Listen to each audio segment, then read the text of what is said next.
ঢাকা বিশ্ববিদ্যালয়ের দর্শন বিভাগের 2012 থেকে 13 সেশনের শিক্ষার্থী এবং হাজী মোহাম্মদ মোহসিন হলের আবাসিক ছাত্র ছিলেন শাহিন আলম। 2021 সালে বেকারত্বের কারণে তার প্রেমিকা তার সঙ্গে ভালোবাসার সম্পর্ক ছিন্ন করেন। এরপর অভিমানে প্রেমিকার ফেরত দেওয়া উপহারগুলো পুড়িয়ে সেই ভিডিও নিজ ফেসবুক অ্যাকাউন্টে আপলোড করেন শাহিন আলম। জানা যায়, ময়মনসিংহ জেলার তারাকান্দায় জন্মগ্রহণ করেন শাহিন আলম।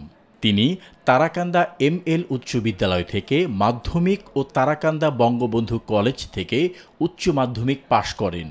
বাবা মা মারা যাওয়ার পর বড় ভাইয়ের সহযোগিতায় টিউশন করিয়ে নিজের পড়াশোনা চালিয়ে যান শাহিন আলম। বিসিএস ক্যাডার হওয়ার অনুভূতি প্রকাশ করে গণমাধ্যমকে শাহিন আলম বলেন, আল্লাহর কাছে অনেক অনেক শুকরিয়া, আলহামদুলিল্লাহ। আজ 44তম বিসিএস শিক্ষা ক্যাডারে সুপারিশপ্রাপ্ত হয়েছি। আমার সাফল্যের পেছনে সবচেয়ে বড় অবদান আমার বড় ভাইয়ের, যার সহযোগিতায় ছোটবেলা থেকেই পড়াশোনা করতে পেরেছি। তিনি আরও বলেন, এটি আমার 5ম বিসিএস ছিল। এর আগে 3বার আশানুরূপ সাফল্য পাইনি। বিসিএস ছাড়া অন্য কোনো চাকরির প্রস্তুতিও নেইনি। তখন অনেক হতাশা কাজ করত, কিন্তু আমি হাল ছাড়িনি।